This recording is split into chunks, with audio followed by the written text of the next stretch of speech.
Okay, would you like to introduce yourself? My name is Leo Pelletier from West Warwick, Rhode Island. I served in the United States military in the U.S. Army from 1966 through 1969.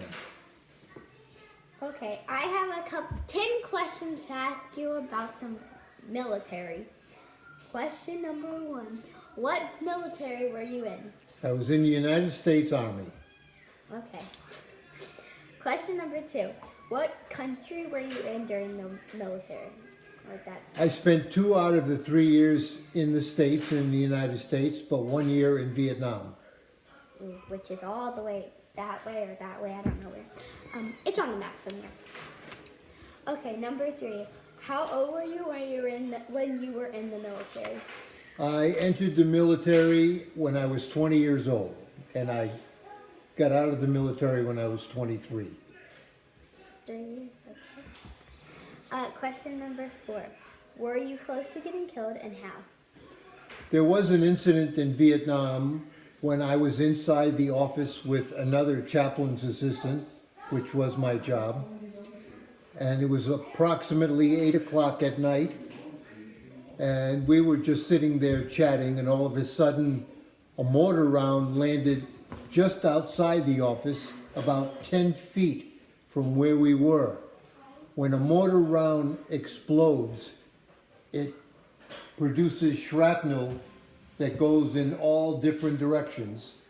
You can be injured by a piece of shrapnel, and you can be killed by it as well, because it will penetrate your skin and cause severe damage. Whoa. Okay. Question number 5. What was it like back then, I guess, like in the military, from now, if you guess what it was now in the military? Well, now they have more sophistication in the military than ever before. Back then, we did not have the uniforms, the jungle fatigues that they have now. We just had plain olive drab uniforms. We could not recognize the enemy in Vietnam because they just dressed in black pajamas.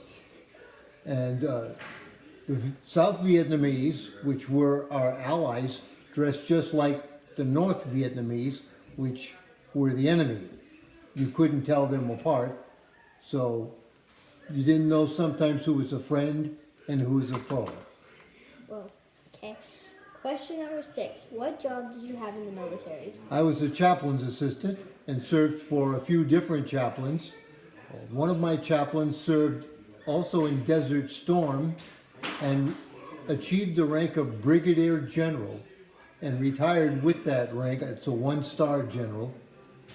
And he still is alive and lives in Southington, Connecticut, retired as a priest as well. Well, and what is that job? What does that mean? Your job? My job entails doing all of the chaplain's paperwork, driving the chaplain around in my Jeep when he had to go say Mass out in the field for all the troops, and being there to assist him when he went to visit a military hospital, when he went to give the last rites to someone who had just been killed. Okay. Question number 7. What did where you stayed look like? Well, I stayed in many different locations. I entered the military from South Carolina, Fort Jackson, took my basic training at Fort Gordon, Georgia. These are regular just base camps. And then my advanced training I took at Fort Huachuca, Arizona. That's out in the middle of the desert. Oh. And then Okay. from my advanced training, I got my first permanent party assignment, which was Oakdale, Pennsylvania. During the course of working in Oakdale, I was asked to do a job which is one of the few jobs I could have said no to in the military. I ended up being a military escort for a soldier who had been killed in Vietnam. This was prior to me going to Vietnam. I accompanied the body back from Dover Air Force Base, Delaware, where it landed, to his home in Brownsville, Pennsylvania. I stayed with the family for 5 days as a representative of the military and made some enduring friendships there. The only requirement for this job was that I had to be of the same rank or higher than the soldier who was killed and the same religion, Catholic in this case. Okay. Question number 8. What was the food like?